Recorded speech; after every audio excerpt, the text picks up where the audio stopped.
அனைவருக்கும் வணக்கம். நான் படித்ததில் பிடித்தது சொல்கிறத விட நான் கொங்கு மொழி சார்ந்து இயங்கிட்டு இருக்கிறதுனால அந்த கொங்கு மொழியில் இருக்கிற ஒரு சில சொற்களை மட்டும் உங்களுக்கு அறிமுகப்படுத்தலான்னு நினைக்கிறேங்க. இப்போ பார்த்தீங்கன்னா வணக்கங்க. இப்போ பார்த்தீங்கன்னா தாட்டுன்னு ஒரு சொல் இருக்குங்க.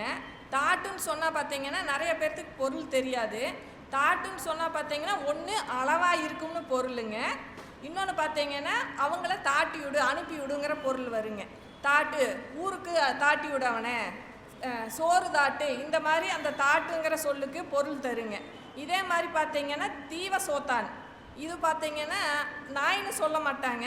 நாய்ங்கிறதுக்கு பொதுவாக முதல்லலாம் எங்கள் அப்பார் எல்லாமே தீவ சோத்தான்கிற சொல்லத்தான் பயன்படுத்தியிருப்பாங்க. ஏன்னா அதுக்கு நாய்க்கு பார்த்தீங்கன்னா நல்ல சாப்பாடு போட மாட்டாங்க. அப்போ மண் சட்டியில் தான் சாப்பாடு செய்வாங்க. அப்போ அந்த மண் சட்டியில் செய்கிற சாப்பாட்டில் அடி பிடிச்சிருக்கு இல்லைங்களா, அந்த சாப்பாடு மட்டும்தான் நாய்க்கு போடுவாங்க. அதனால தீவச்சோற்றை தின்பவன் தீவச்சோத்தான்னு சொல்லி சொல்லுவாங்க. இதே மாதிரி பார்த்தீங்கன்னா மைனா குருவினா எல்லாத்துக்குமே தெரியும். ஆனால் கொங்கு பகுதியில் மட்டும் மைனா குருவிக்கு முதல்ல இருந்த சொல்கிற பேர் பார்த்தீங்கன்னா அழுக்கு வண்ணான் குருவி. ஆனால் உலகம் பூராமே அந்த மைனாங்கிற பேர் தான் இருக்குங்க.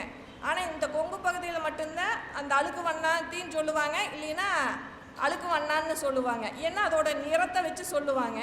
நிறைய பேர் பார்த்திங்கன்னா அந்த தவிட்டு குருவி புழுதி குருவி இருக்குது இல்லைங்க, அதைத்தான் பார்த்திங்கன்னா அழுக்கு வண்ணாங்குருவின்னு இப்போ சொல்லிகிட்டு இருக்காங்க.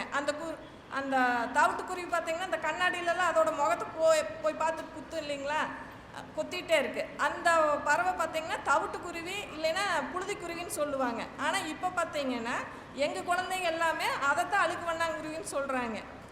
மைனானா அது அழுக்கு வண்ணாங்குருவியை மைனான்னு புரிச்சிட்டாங்க.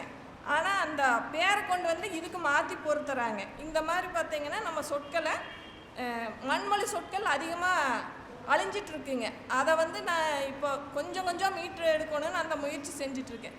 இப்போ பார்த்தீங்கன்னா சவுரின்னா எல்லாத்துக்குமே தெரியும். ஆனால் கொங்கு பகுதியில் சவுரின்னு அந்த சவுரி இருக்குது இல்லைங்க, அதுக்கு கட்டுக்கிடின்னு பேருங்க. இந்த மாதிரி நிறைய சொற்கள் அழிஞ்சிட்டே இருக்குது. அந்த சொற்கள் எல்லாமே உங்கள் பகுதியில் உங்களுக்கு தெரிஞ்ச அந்த சொற்களை மீட்டு எடுக்கலாங்க.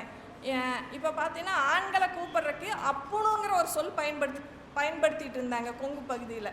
அதாவது எங்கள் அம்மா தலைமுறை வரைக்குமே அந்த சொல் இருந்துச்சு.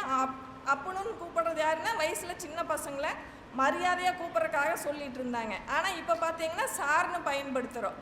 ஆனால் சாருங்கிறதுக்கு நான் உனது அடிமைன்னு பொருளுங்கிறது தான் ஆங்கிலேயர்கள் நம்மளுக்கு பழக்கி விட்ட சொல்லு. ஆனால் நம்ம இப்போவுமே அந்த சாருங்கிற சொல்லை பயன்படுத்திகிட்டு இருக்கோம். இதே மாதிரி பார்த்தீங்கன்னா பெண்களை கூப்பிட்றதுக்கு அம்முனி அந்த மாதிரி சொற்களை பயன்படுத்திகிட்டு இருந்தாங்க. இந்த மாதிரியான நிறையா சொற்கள் அழிஞ்சிட்ருக்குங்க. அதே மாதிரி பார்த்தீங்கன்னா அப்பத்தா, அம்முச்சி, இந்த சொற்கள் எல்லாமே நீங்கள் சொன்னீங்கன்னா அவங்க உறவு முறை என்னன்னு சொல்லி உங்களுக்கு எதுக்கால இருக்கிறவங்களுக்கு விளக்க வேண்டியதில்லை. ஆனால் இப்போ தாத்தா பாட்டிங்கிற அந்த சொற்களை மட்டுமே பயன்படுத்துகிறோம். அப்போ நீங்கள் தாத்தான்னு சொன்னீங்கன்னா அப்பாவோட அப்பாவா இல்லை அம்மாவோட அப்பாவான்னு விளக்கம் கொடுக்கணும். ஆனால் இதே அப்பாருனாவோ அப்புச்சினாவோ நீங்கள் அந்த சொல்லை பயன்படுத்துகிறப்ப நீங்கள் அதுக்கு விளக்கமே கொடுக்க வேண்டியதில்லை. இந்த மாதிரியான நிறையா மண்மொழி சொற்கள் ஒவ்வொரு ஊர்லேயுமே பயன்பாட்டில் இருக்குங்க. இப்போ வேகமாக அழியிற மண்மொழி சொல்லுன்னா நான் கொங்கு மண்மொழி சொல்லுவேங்க. ஏன்னா மற்ற பகுதியில் எல்லாமே பெரும்பாலும் நிறைய பயன்படுத்திகிட்டு இருக்காங்க. ஆனால் இந்த கொங்கு பகுதியில் அந்த மண்மொழி சொற்கள் அழியுது. வாய்ப்பு இருக்கிறவங்க அந்த சொற்களை பயன்படுத்தி அந்த சொற்களை அழிவிலேருந்து மீட்டணும்னு கேட்டுக்கிறேன். அனைவருக்கும் நன்றி.